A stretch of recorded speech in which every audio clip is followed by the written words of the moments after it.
e temos o Pai Nosso, né? Antes de começarmos essa belíssima prece, né, e as nossas humildes colocações, nós vamos informando que nós vamos usar muito a pedagogia crística. O que quer isso dizer? É que nós vamos enfocar a questão não tanto do lado físico, não somente, mas muito mais do ponto de vista espiritual. Porque Jesus nunca falava do ponto de vista físico. Tanto ele disse, o meu reino não é deste mundo. Ele nunca enfocava o mundo material. Toda a sua atenção e intenção estava sempre no mundo espiritual. Então ele continua assim. Aliás, nós dizemos assim, que a ideia mestra desse trabalho vai ser o Deus que habita em nós. E essa consciência que nós temos que desenvolver de que Deus está dentro de nós e não fora. Isso por várias vezes vai aparecer nesse pequenino trabalho. E o Pai Nosso, ele é uma prece completa, porque ele consta de uma invocação, invocar, não é, Deus, depois da exaltação e adoração, né, a invocação é Pai Nosso, a exaltação e adoração que estás no céu, santificado seja o vosso nome, e depois a petição. Nós vamos pedindo tudo aquilo que nós julgamos necessário para o nosso bem-estar, não é? Paz, o alimento, a sabedoria, vai sendo solicitado no decorrer da prece. E no final, é a guisa de agradecimento, amém. Que seja feito, né? Assim como vós determinardes. E mais ainda, eu coloco isso, me parece a mim, não é, que o Pai Nosso é a parte prática, é um treinamento prático dos ensinamentos de Jesus, porque ele veio para nos trazer a arquetipia da alma, ele veio nos trazer elementos para nós fortalecermos a nossa alma. Esses elementos eram o perdão, a compreensão, não é? Eram a caridade, o amor sem limites. E esses elementos, nós ainda hoje temos muita dificuldade de colocar em prática. Vocês imaginem há 2000 anos, né? Então, o Pai Nosso é um treinamento, é como que abrir picadas, como que abrir um caminho para depois, abrir um caminho no psiquismo para colocarmos em prática esses conhecimentos. Então vamos lá.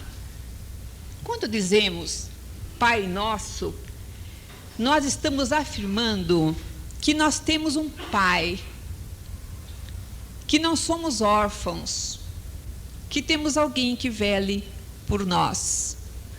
É uma consciência maravilhosa, né? Pai Nosso, alguém que nós podemos recorrer. Nós sabemos como é triste a orfandade, né? Como é triste uma criança que fica sem o seu pai, sem a sua mãe. E como é infeliz, ou como são infelizes, aqueles que se declaram órfãos, porque dizem que não acreditam em Deus. É uma coisa, uma tristeza, uma infelicidade muito grande para alguém dizer-se órfão, né? Mas quando nós dizemos Pai Nosso, atentemos para o detalhe que a palavra Pai tem uma enorme vibração no universo. Pai, como se falasse Criador. Todo o universo vibra com a palavra Pai, não é? E quando nós dizemos Pai Nosso, com o pensamento voltado para Deus, nós desencadeamos forças sobre nós que nós nem temos consciência quais sejam. Forças maravilhosas, não é? Forças poderosas com todos os sentimentos, com as necessidades, as energias que nós precisamos estão nesta palavra. É como que se Deus respondesse, sim, meu filho, e nós sentimos a vibração dele, no grau do nosso entendimento e da fé com que nós dissemos a palavra Pai Nosso. E vocês vão de notar, quem é pai, né? Quem é mãe, que as crianças pequenas adoram dizer papai, mamãe, papai, mamãe. E eu me lembro quando vocês eram pequenininhos, eu dizia assim, filhinho, mas ele continuava dizendo mamãe, mamãezinha, mamãe, mamãezinha, porque era a vibração que ele sentia ao dizer essas palavras. Aquela vibração boa que envolve aquele que tem, quem vele por eles. Muito bem, então, pela primeira vez, atentemos para esse detalhe que vou repetir várias vezes. Quando dizemos Pai Nosso, estamos dando poder ao Criador dentro de nós. Ele está aqui dentro, mas estamos dando poder àquele Criador, não é? Só que, infelizmente, o nosso orgulho, né, nossa infantilidade, faz com que a gente se julgue autossuficiente, né?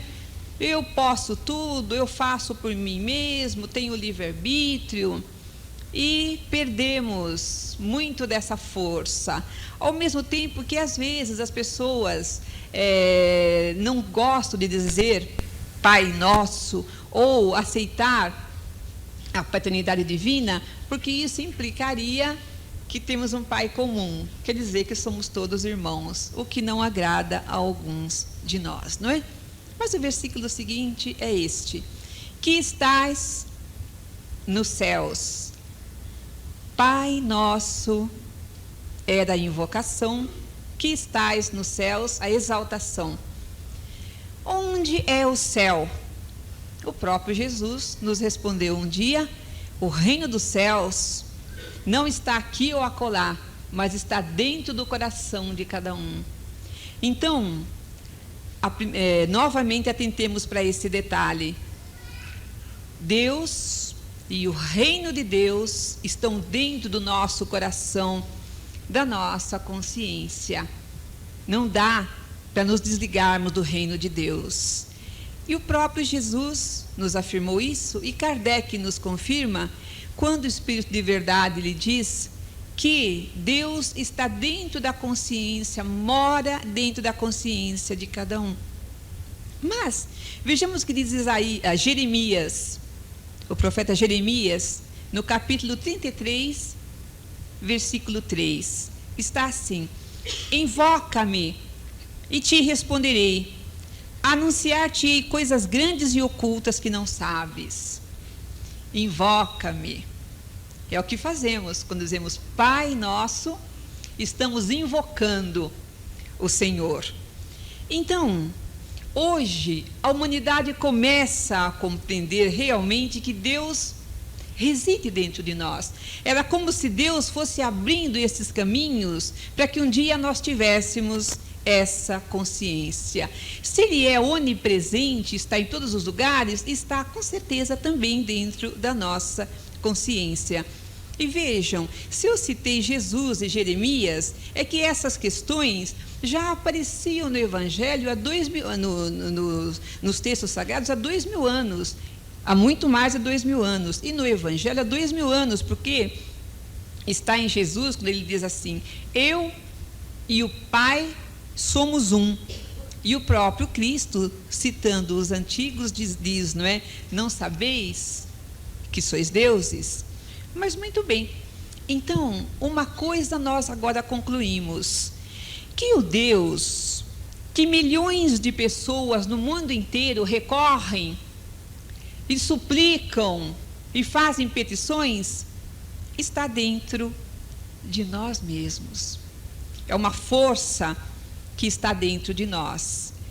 Na questão 621 do Livro dos Espíritos, quando Kardec pergunta aos imortais onde estão inscritas as leis de Deus, eles respondem: na consciência.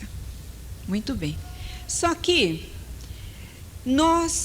somente nós mesmos podemos nos fazer o bem e o mal, em decorrência desse fato de que esse Deus que nós buscamos está dentro da nossa consciência, dentro do nosso coração. E é na decorrência do fato de estar ou não estar mais aflorado é que nós praticamos atitudes erradas ou atitudes certas. E é muito curioso que nós fazemos questão do nosso livre-arbítrio. Nós queremos usar o nosso poder de decisão. Eu tenho livre-arbítrio, eu posso decidir. Mas quando não dá certo, ai meu Deus, me acuda. Aí é com ele, não é? Enquanto está tudo bem, é conosco. Quando a coisa começa a dar errado, a gente recorre a Deus. E, na verdade, nós só podemos corrigir atentando para dentro do nosso coração e nos colocando em sintonia com esse poder universal. Mas muito bem, então, esse versículo se conclui assim: nós estamos no Criador e o Criador está em nós.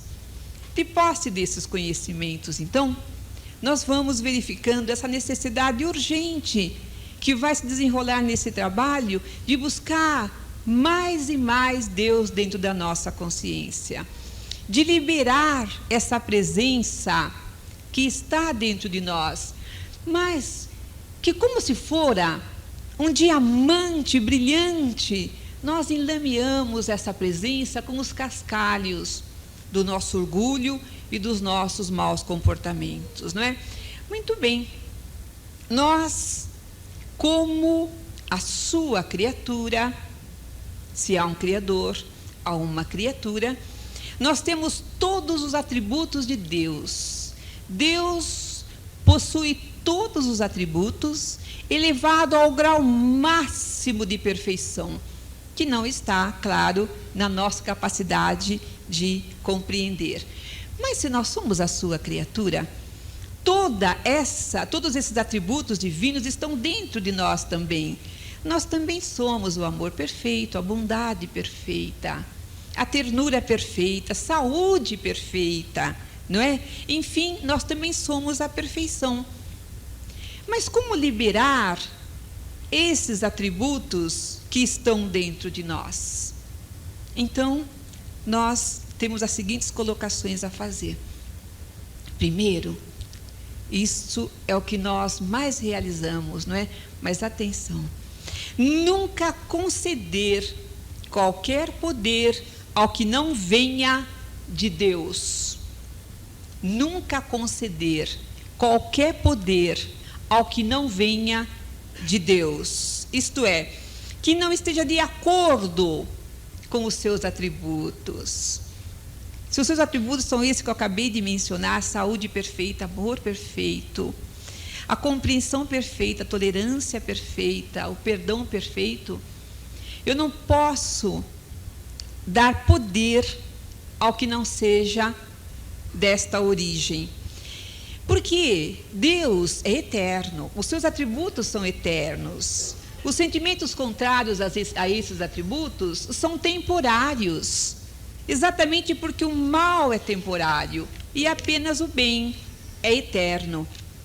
Muito bem, Deus e o bem são sinônimos.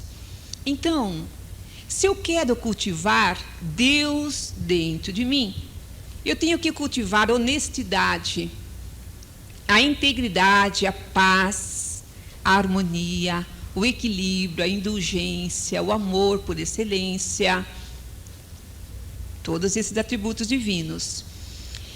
E cultivar é dar poder, porque quando eu quero cultivar por exemplo, eu quero criar músculos, eu exercito meus músculos. Cultivar, dar poder a esses atributos, é exercitar isso. É exercitar todo dia o perdão, todo dia a benevolência, todo dia o ato de amar, todo dia afirmar: eu sou a saúde perfeita. Todos os dias nós temos que dar poder e ter muito cuidado com a nossa palavra, não é? A gente pega as pessoas falando coisas erradas, como estou muito atrapalhado. É comum nós falarmos: estou muito atrapalhado, estou muito enrolado, não, eu não estou assim, não está dando certo as coisas para mim. Não, sempre dizer: está dando tudo muito certo para mim, porque Deus vela por mim, Ele está em mim, eu estou nele. As coisas estão dando muito certo para mim, para que elas se realizem. Mas muito bem, como eu acabo de dizer, o que nos acontece é dar poder continuamente ao que é transitório, ao que é criação humana, porque Deus cria o que é eterno, nós criamos o que é transitório e damos poder ao que é transitório e sofremos, não é?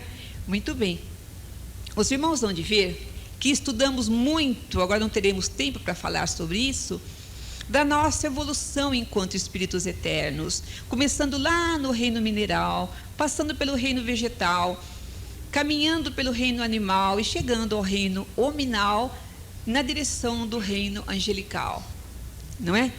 Mas nós trazemos, por causa deste malveso de dar poder às coisas negativas, ainda trazemos dentro de nós resquícios de comportamentos de outras linhas de evolução. Por exemplo, o tigre ainda está em nós. Nós nos atiramos sobre o nosso irmão por quase nada. A picada da vespa ainda está em nós. Ainda nos irritamos, nós ainda muitas vezes aferrolhamos o nosso irmão. A raposa ou os estados furtivos e audaciosos estão em nós. Nós gostamos de enganar, gostamos de tirar vantagem. E esses sentimentos negativos, temporários, porque fizeram parte de nós, mas não deviam fazer mais, acabam ofuscando os sentimentos brilhantes que vêm de Deus. Então, se não dermos poder às emoções negativas, positivas, as negativas tomarão conta de nós. Alguma coisa vai tomar conta de nós. E se as negativas tomarem conta de nós, mergulharemos em estado de ressentimento, de raiva reprimida, de hostilidade, e vamos então reparar que esses detritos que ficam no nosso subconsciente em ondas, quando em qualquer momento de desgosto, naquele momento de desequilíbrio, aquela onda sobe jogando detritos, como se fosse uma onda de mar, que joga sujeira na praia, que joga, às vezes, cadáveres putrefatos, também assim. Essas ondas de sentimentos jogam detritos na nossa mente consciente, resultando nos estados de desavenças, não é, de briga, de discórdia, às vezes até de crimes. E falei em cadáver putrefato. É uma imagem absolutamente perfeita para o que eu quero dizer. Vejam os irmãos. Um povo antigo, muito antigo, tinha o seguinte castigo para os assassinos. Quando alguém matava alguém, não se fazia nada para o assassino, simplesmente amarrava o cadáver às suas costas, bem atado. E com o passar dos dias, o cadáver ia apodrecendo e ia penetrando, aqueles vermes iam penetrando no corpo do vivo e, é claro, iam destruindo dolorosamente o seu corpo em morte lenta. E nós fazemos isso conosco até hoje, todos os dias. Sabe aquela briga que a gente teve? Aquela desavença, aquela traição que a gente recebeu, acha que recebeu, né, na nossa ingenuidade, né? Às vezes nem foi. Ou daquela perda que a gente teve, física ou moral. Então, essas coisas que são cadáveres, porque já morreu, já passou, foi ontem. E ontem, há 5 minutos atrás, faz muito tempo. Aquela coisa continua conosco, ali atado às nossas costas e apodrecendo a gente, apodrecendo de verdade. Porque perturba o nosso fígado, perturba o nosso estômago, perturba o nosso coração, perturba a nossa mente. É como se fosse, mas como se fosse não, é. Nós estudamos isso em André Luiz há poucos dias. Micróbios da alma que nos destroem. E então, esses cadáveres que sobem são aqueles sentimentos que nós deixamos dentro do nosso inconsciente, não varremos de lá, para colocar a coisa mais limpa, mais saudável, e aquilo vem vindo à tona e volta, e vai e volta, nos infelicitando. Muito bem. Então, um dia, os doutores da lei perguntaram a Jesus o seguinte, para tentá-lo, né? Para prová-lo. Senhor, qual é o maior mandamento? E maior mandamento também, na minha opinião, né, eu acho assim, que o maior mandamento é a base da lei da vida. Amai a Deus sobre todas as coisas, o teu próximo como a ti mesmo, é a base da lei da vida. Quando nós conseguirmos entender e cultivar e pôr em prática esse mandamento, teremos triunfado nas leis da vida. Mas quando pergunta o doutor da lei qual é o maior mandamento, né? E ele então cita o Deuteronômio, capítulo 6, versículo 4 e 5, e que está depois em Mateus, não é? Mas Jesus diz a citação completa dos antigos, não é? Ouve, ó Israel, o Senhor teu Deus é o único Senhor. Amarás, pois, o Senhor teu Deus de todo o teu coração, de toda a tua alma, de todo o teu poder e de todo o teu entendimento. Exatamente aí está para nós a resposta. O que é amar a Deus? Jesus explicou assim: se você me ama, aquele que me ama guarda as minhas palavras. Então, se eu amo a Deus, eu vou tentar edificá-lo no meu coração com todo o meu poder, com toda a minha força, com toda a minha alma, com todo o meu entendimento. É uma luta brava, é uma luta contínua, é uma luta insana contra os gigantes que dormem dentro de nós, né? Acordando a todo instante, não é? Mas é uma luta que, quando vencida, é para sempre. Muito bem. Santificado seja o vosso nome.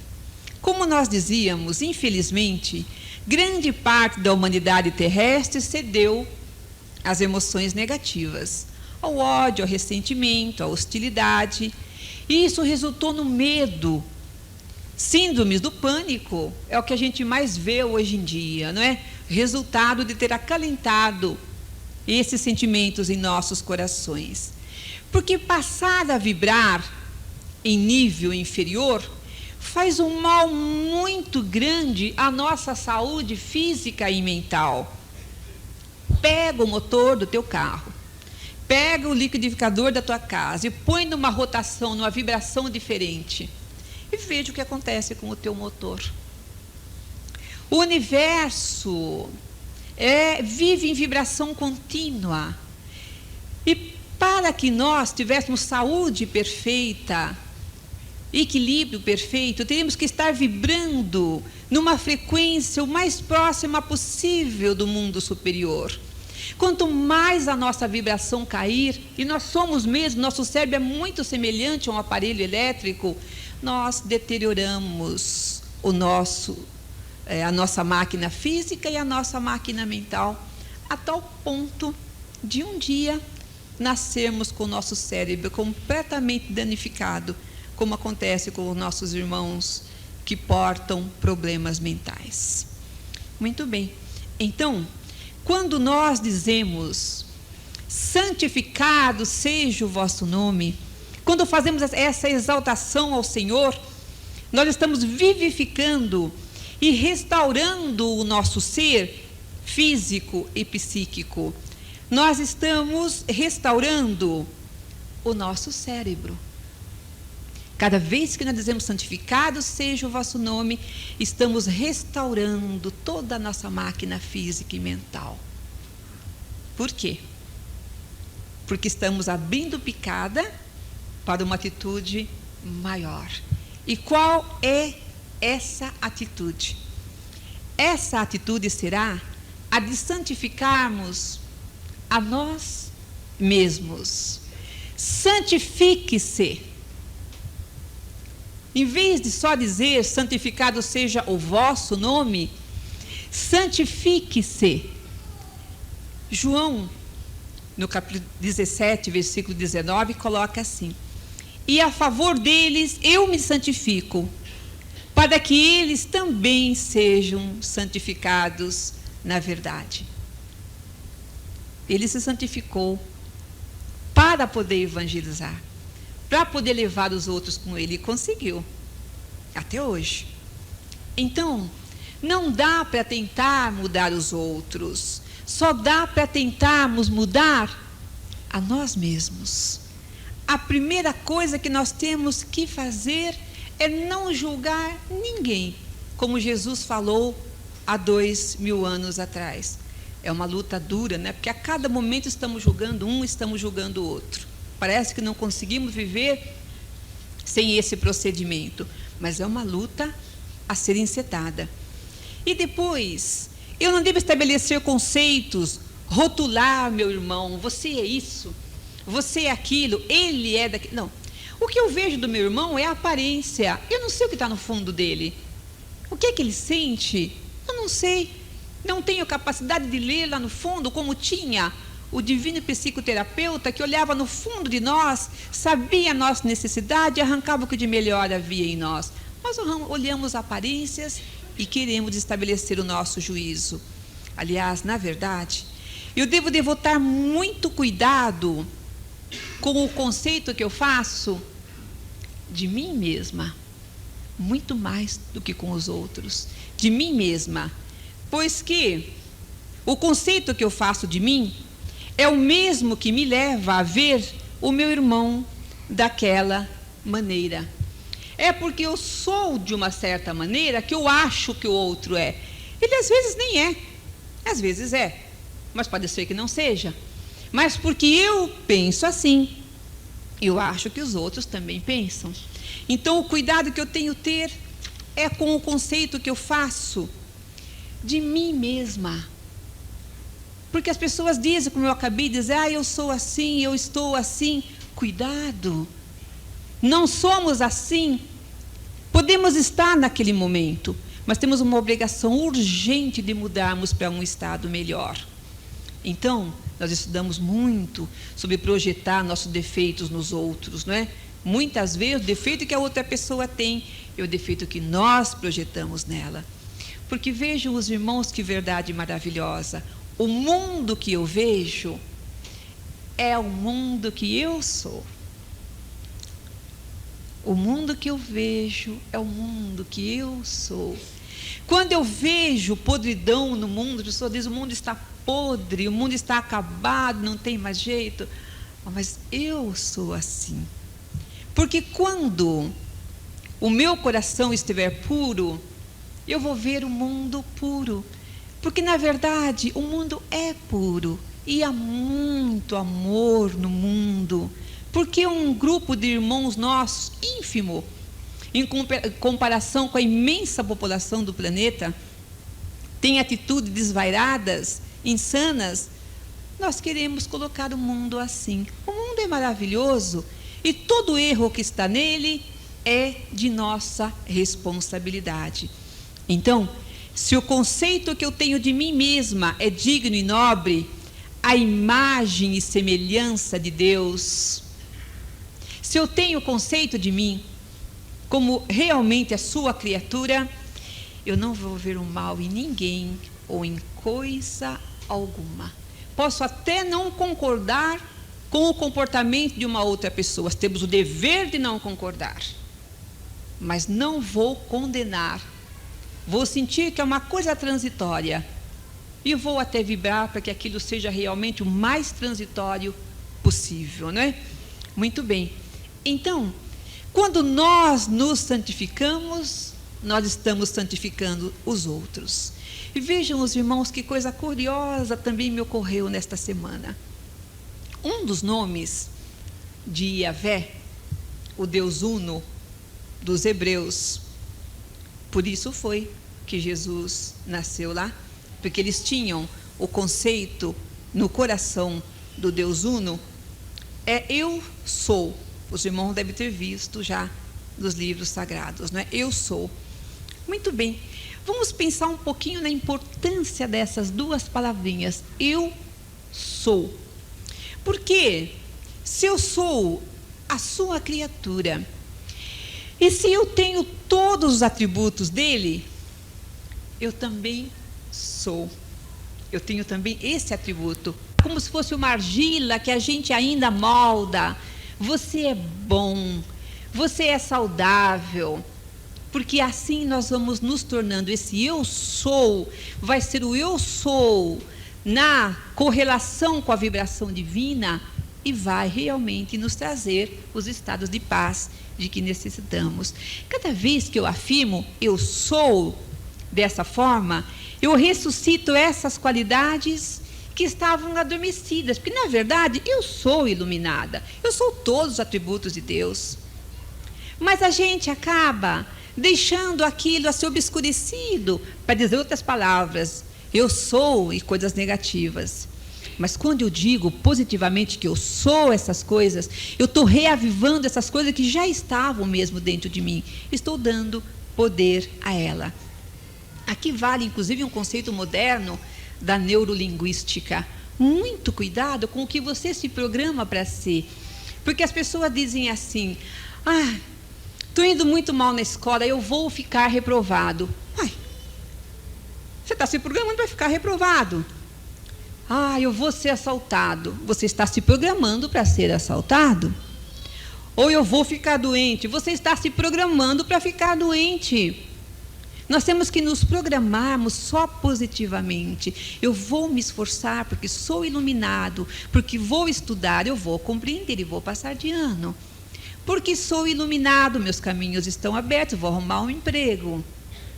Essas coisas têm que fazer parte do nosso programa mental para acabarem acontecendo. E mais ainda, nós somente conseguiremos ter alguma influência na mudança do mundo em que vivemos quando nos tornarmos realmente a representação do que nós desejamos que o mundo seja. Vejam os irmãos, eu só vou conseguir ter influência em mudar alguém, o mundo, e principalmente eu própria, quando eu me tornar a representação daquilo que eu quero que os outros sejam, que o mundo seja. Como disse João, em nome deles eu me santifico. Porque se eu for pacífica, eu vou pacificar o mundo. Porque nós queremos paz. É bonito até, que as pessoas estão abrindo picadas. Eu acho muito bonito. As pessoas na televisão, nesses dias de dor que vivemos, nós queremos a paz. Bom, muito bom. Estão abrindo picadas mentais. Mas é preciso ir mais além. É preciso realmente edificar a paz. Porque como eu posso poder pedir paz se eu sou agressiva? Como posso pedir concórdia se fomentar a discórdia? Como é que eu posso achar que a beleza de sentimento é a humildade se eu cultivo orgulho? Como é que eu posso dizer que não tem solidariedade no mundo, que é cada um por si, se eu sou a primeira a ser por mim, se não há caridade? Quando eu alimento uma única pessoa, eu já subi, porque fiz algo que vai me poder levar a realizar coisas maiores. Então, santifiquemos-nos a nós mesmos, exaltemos Deus em nós, primeiro exaltando mesmo o Senhor, não é? Santificado seja o seu nome, mas principalmente tirando as nossas qualidades e trazendo à tona. E santifiquemos e exaltemos Deus no nosso próximo. E uma coisa para repetirmos todos os dias é: eu exalto Deus em mim, para que Ele possa ter força e poder em meu coração. Seja feita a vossa vontade, assim na terra como no céu. A única pessoa que eu pessoalmente vi orar esse versículo com sinceridade, né? foi o meu filhinho caçula, quando ele tinha uns 3 ou 4 anos de idade, porque ele orava assim: seja feita a nossa vontade, assim na terra como nos céus, não é? Então, a mim me ocorre que ao menos ele era sincero, né? Quando ele dizia que a vontade que ele queria que fosse feita era dele mesmo, né? Porque a grande maioria de nós dizemos, seja feita a vossa vontade, mas logo em seguida nós pedimos que, por favor, faça do jeitinho que nós queremos. É a nossa vontade que a gente quer que prevaleça, né?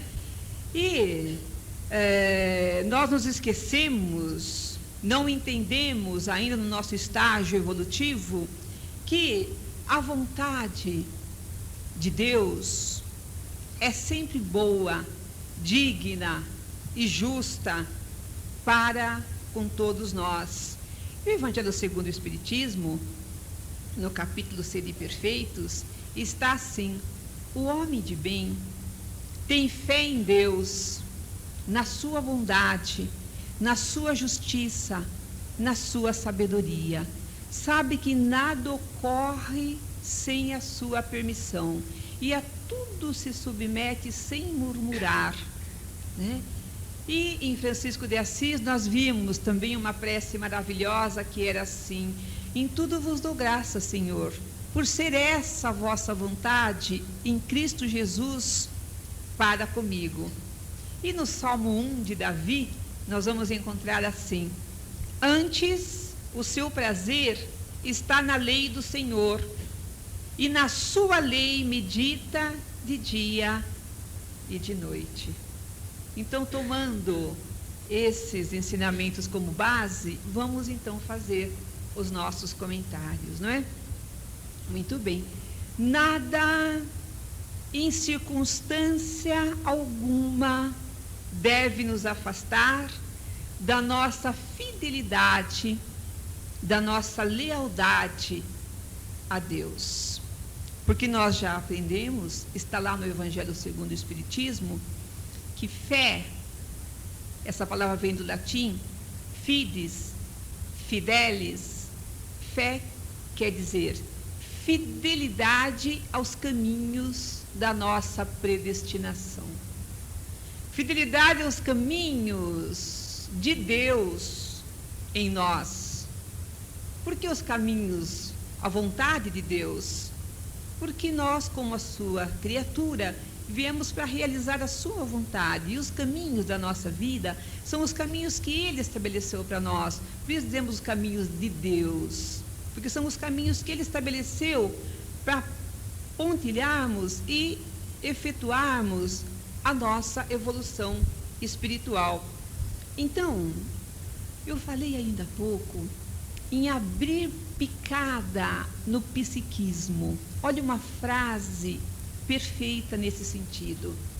Quando nós dizemos, seja feita a vossa vontade, e nós realmente aceitamos que é a vontade dele, muitas vezes, aparentemente, não é o que a gente queria naquele momento, mas que seja feito, nós aceitarmos com amor a vontade de Deus, nós estamos fortalecendo a nossa fidelidade aos nossos caminhos. Quando eu digo, seja feita a vossa vontade, e é de coração, eu fortaleço a minha fidelidade a Deus. E então, nós precisamos mesmo pedir ao alto que nos mostre os nossos caminhos, pois que nós geralmente temos muita dificuldade em visualizá-lo. Mas muito bem, meditar nas leis do Senhor é policiar as nossas atitudes, os nossos pensamentos. Meditar na lei do Senhor é sempre ter em mente que, de repente, o que nós estamos fazendo, estamos pensando, não é de acordo com a vontade de Deus. Eis porque a fé espírita é uma fé dinâmica, não é? É como Kardec colocou, que a fé racional é aquela que pode estar de acordo, que deve estar de acordo com a ciência, em todas as épocas da humanidade. É uma fé raciocinada, é uma fé que executa. Para nós termos uma ideia do que é uma fé dinâmica, eu costumo usar um exemplo dos nossos dias, não é? Também reportando-nos ao passado. Os irmãos todos devem conhecer a figura de Santa Teresinha do Menino Jesus, também conhecida como Santa Teresinha de Lisieux, porque é a cidade da qual ela procede na França. E essa santinha, ela tinha por costume, né, estar constantemente, grande parte do seu dia, da sua noite, de joelhos em frente ao Cristo crucificado e orando, não é? Era aquela fé, uma fé passiva, sem a obra. E, inclusive, o que diferencia o espiritismo da igreja tradicional é que a igreja tradicional tem o seguinte lema: fora da igreja não há salvação. Quer dizer, é o padre orando, não é? E, às vezes, muitas vezes, preces pagas. E, dentro do espiritismo, o tema de Kardec é o seguinte: fora da caridade não há salvação. Justamente porque o espiritismo é uma fé dinâmica. Mas, muito bem, voltando então à nossa santinha, ela passou toda uma vida ali naquela fé passiva, orando. Mas teve que voltar, como Teresa de Calcutá, para realizar a fé dinâmica no trabalho que dispensa qualquer comentário. E então, muitas vezes, essa fé dinâmica, na maioria de nós, ela tem que se realizar dentro do lar, não é? É honrar o compromisso dentro do lar. Aquela esposa difícil, aquele marido complicado, filhos difíceis, que é preciso viver aqueles familiares, sofrer aqueles familiares, mas ser perseverante até o fim, levando ao cabo aquela tarefa, não é? Fé dinâmica é não ceder às dificuldades. É aquela fé que, seja qual for a dificuldade que se apresenta, a nossa fé cobre a multidão de pecados. Mas também fé dinâmica é vencer as facilidades, porque às vezes está tudo muito bem, bom salário, saúde, beleza física, está tudo tão bem, para que o trabalho, não é? Então, fé dinâmica é também vencer as facilidades e ainda assim estar trabalhando para que não venha o tempo e que sejamos cobrados o tempo gasto em nada, não é? Muito bem, nós nos mostramos indignos de nossa fé quando nós trocamos coisas que importam, verdades eternas, como deixadas por Jesus, por coisas que nada significam, como sendo as ilusões, não é? Que são temporárias. Mas quais são essas coisas que importam? São as coisas genuínas, não é? O que é genuíno? É aquilo que é eterno. O que é eterno? É a fidelidade a Deus, o poder único. É o amor, a boa vontade. Como é preciso ter força para realizar o amor e a boa vontade, né? Tanto que Jesus honrou esta frase, né? Bem-aventurados os homens de boa vontade. Porque quando não há esse exercício da vontade superior, o espírito enfraquece e muito. Honestidade, integridade, harmonia e confiança no bem. Essa prece, o Pai Nosso, é tudo uma exaltação de confiança no Pai e, por consequência, de confiança no bem. Mas muito bem, compreendendo então, como nos coloca a doutrina espírita, que o pensamento é tão importante que ele chega a se confundir com a definição de espírito. Porque o pensamento é, assim, o atributo mais próximo do espírito. Pensar, a inteligência é o atributo mais próximo, pensar é uma consequência da inteligência, e depois a vontade, a realização, claro, uma consequência do pensamento. Então há que ter um cuidado imenso com aquilo que pensamos, não é? Antes de estarmos realizando, não é? Muito bem. Então todo esforço é pouco para sedimentarmos essas qualidades dentro dos nossos corações. Assim na terra como no céu. Está na Gênesis o hálito de Deus, a sua energia, o seu amor perspassa o universo. Então tudo provém de Deus, tudo provém do poder único. E está ali, ainda no Salmo 1 de Davi, ele é como a árvore plantada junto à corrente de águas, que no devido tempo dá seu fruto e cuja folhagem não murcha. Então, nós temos que nos encararmos como cidadãos de dois mundos.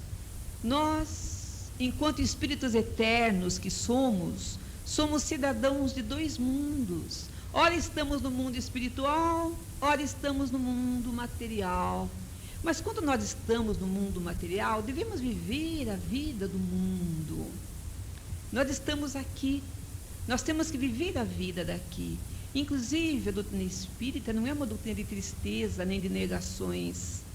Viva a vida do mundo, que haja alegria, que haja festa, que haja o shopping, que haja consumo, mas que seja tudo realizado dentro da força do Espírito, enquanto espíritos eternos que somos. E enquanto estamos aqui, vivendo o mundo, nunca perdemos de vista que a nossa pátria maior é a pátria espiritual. Aquela é a nossa pátria. Aqui nós estamos de passagem e lá é a nossa pátria eterna, não é?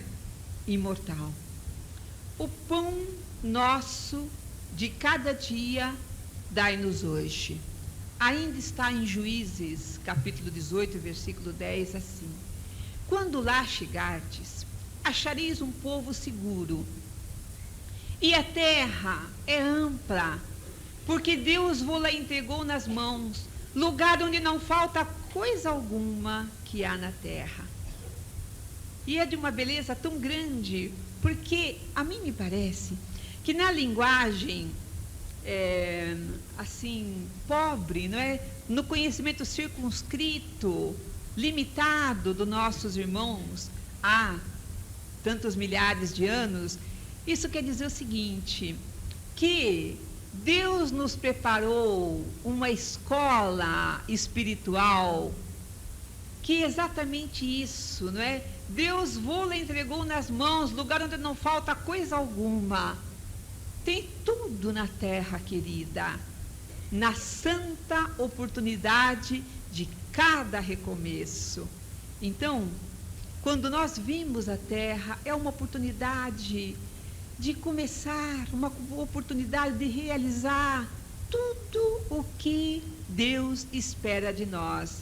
E Deus é nosso Pai Supremo, e nós somos seus herdeiros, e tudo que é dele é nosso. Então, nós somos herdeiros do universo. É uma coisa muito linda isso, essa colocação que Joana de Ângeles coloca, de sermos herdeiros do universo. E ainda uma colocação muito bonita, que a gente sempre faz uma correlação entre casa e lar. Porque casa é um prédio, e lar é onde mora o amor. E as pessoas querem muito ter uma casa vistosa, com bom acabamento, bem mobiliada. E muitas vezes seria tão melhor se a casa fosse humílima e fosse ajaezada, que fosse enfeitada, como diz André Luiz, com as joias da ternura e da delicadeza.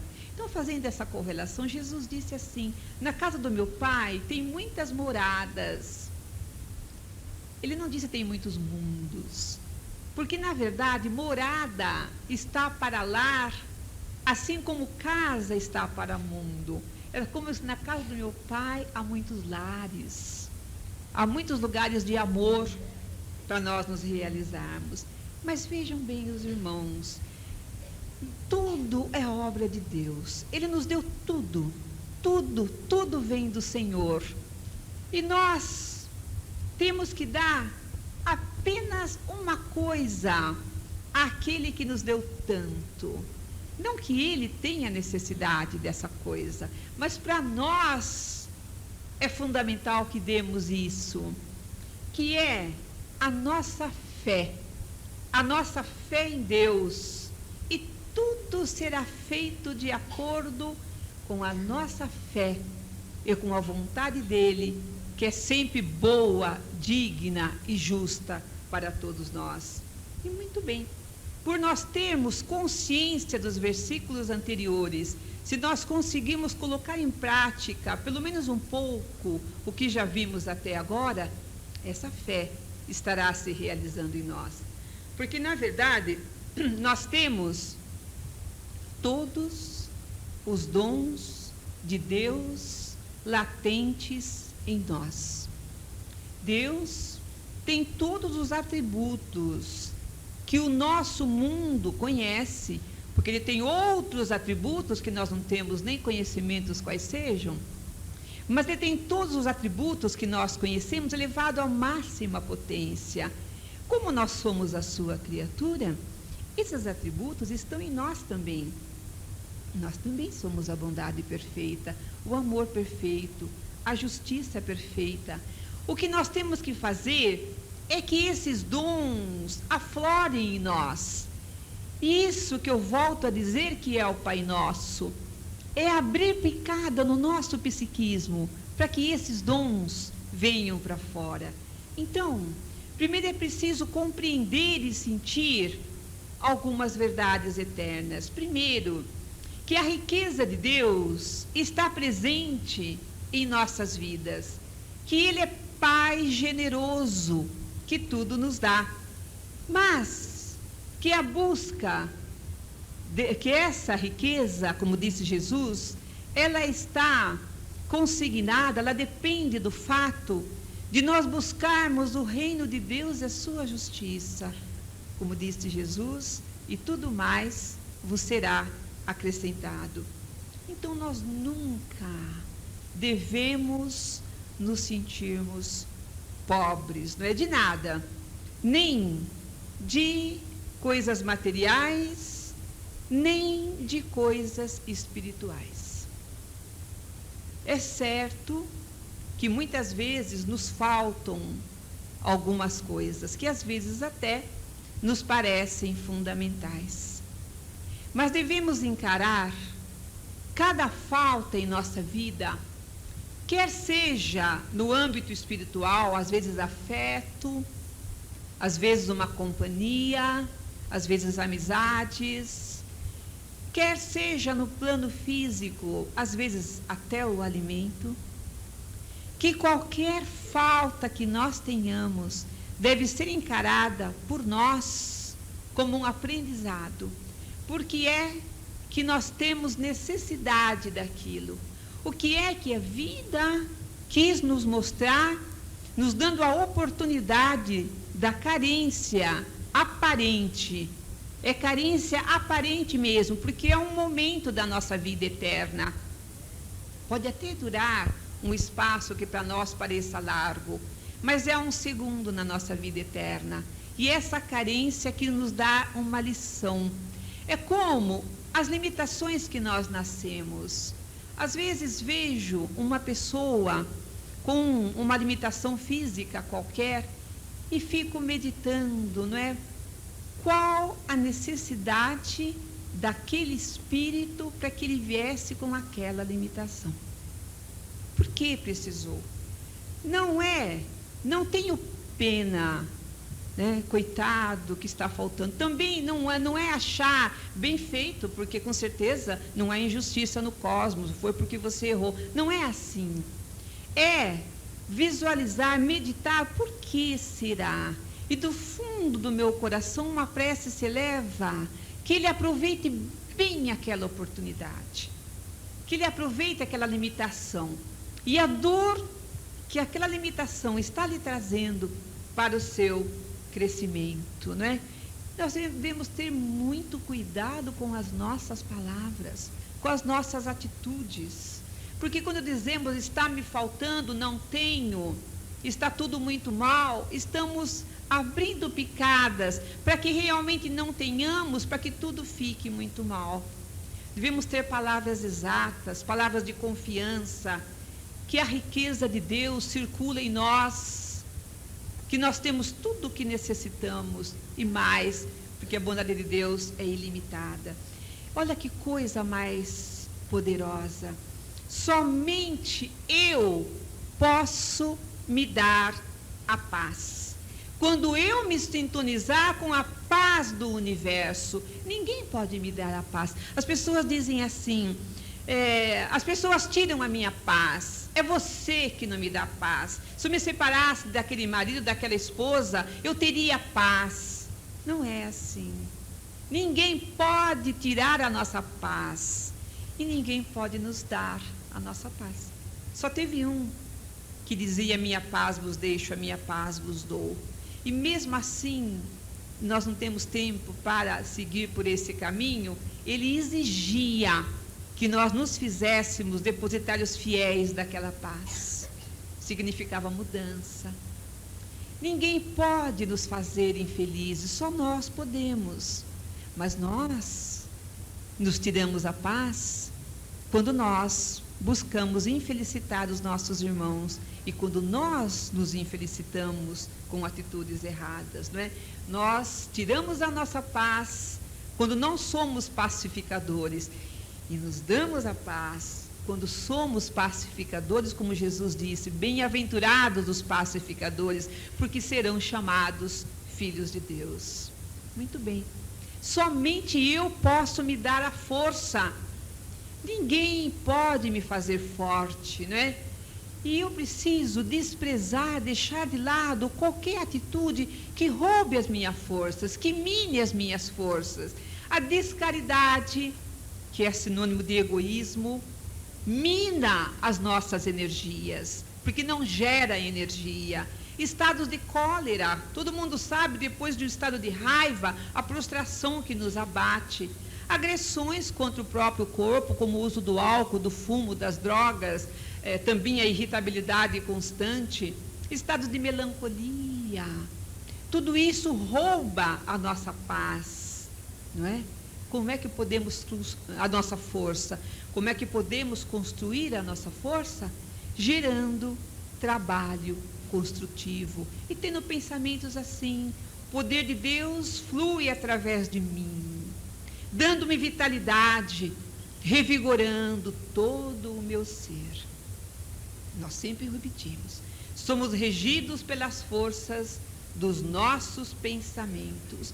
Tudo que nós julgamos verdade, mesmo que seja ilusório, transforma-se em verdade para nós. E muito bem. Então, acreditar é aceitar algo como verdadeiro. Se eu acredito no bem, se eu acredito na abundância de Deus, aquilo é verdade para mim e vai se concretizar na minha vida diária.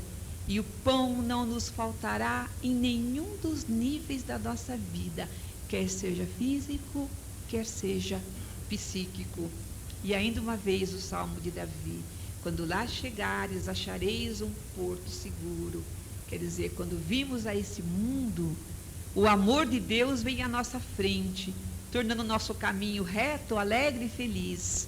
Mas como diz o Evangelho, muitas vezes, diz o Espírito da Verdade, para nossa tristeza, o homem se afasta do caminho longo, largo e reto, que conduz à casa do meu Pai, para se perder nos ásperos atalhos da iniquidade. Então, perdoai as nossas dívidas, assim como nós perdoamos os nossos devedores. E há uma forma muito clara de compreender isso. No que consiste a grandeza do perdão de Deus? Não é na oportunidade de um recomeço? Deus não perdoa como nós entendemos. Ele nos perdoa, nos dando a oportunidade de um recomeço, de fazer novamente a tarefa e agora fazer certo, não é? Pois nós, às vezes eu ouço palavras assim, completamente tresloucadas. Deus não perdoa, quer que eu perdoe. Devemos perdoar, assim como Deus nos perdoa. Se Ele nos perdoa, dando oportunidade de recomeço, vamos dar ao nosso irmão a oportunidade de recomeço. Alguém agiu mal para conosco, nos ofendeu, nos traiu, nos, de alguma forma, privou de alguma coisa física ou psíquica.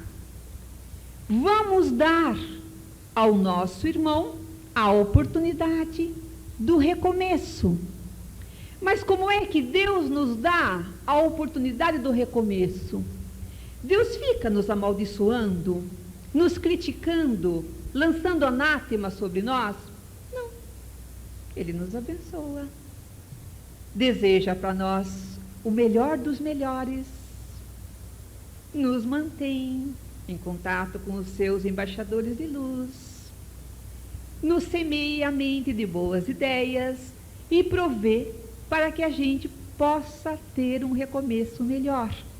Mas é assim mesmo que temos que perdoar aqueles que procedem mal para conosco. É esperando que ele vá reformar as suas atitudes e, enquanto isso, tendo para com ele nossos melhores pensamentos. Se possível, provê-lo de material para que ele possa reformular as suas ideias, vibrando bem para com ele. E aí sim, pode ser que nem vá ser nessa vida, pode ser que não vá ser já, mas em outras reencarnações nós vamos ter que nos encontrar com ele de novo, isso é da lei, e aí vamos colher o fruto desse trabalho, podendo gozar de uma companhia, de um relacionamento de paz. Fizemos hoje, cada um é herdeiro de si mesmo. Então isso é perdoar segundo o Pai Nosso. Esperar, dar todo o tempo possível para que a pessoa execute o seu recomeço, abençoando-a, como Jesus faz conosco. Não nos deixeis cair em tentação. Então, esse versículo, ele caracteriza bem a nossa situação perante o nosso Criador. Vamos nos reportarmos ao Salmo 23 de Davi, que nos dá uma ideia muito clara de não nos deixeis cair em tentação. A sua vara e o seu cajado me consolam, diz o Salmo de Davi. Então é mais ou menos assim.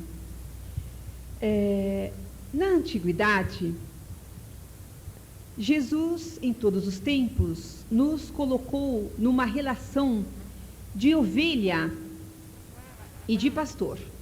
Ele sempre coloca-se como o bom pastor, essas são as minhas ovelhas, tenho ovelhas deste e de outro redil fora daqui, que são os outros mundos, não sossegarei até que a minha última ovelha retorne ao redil.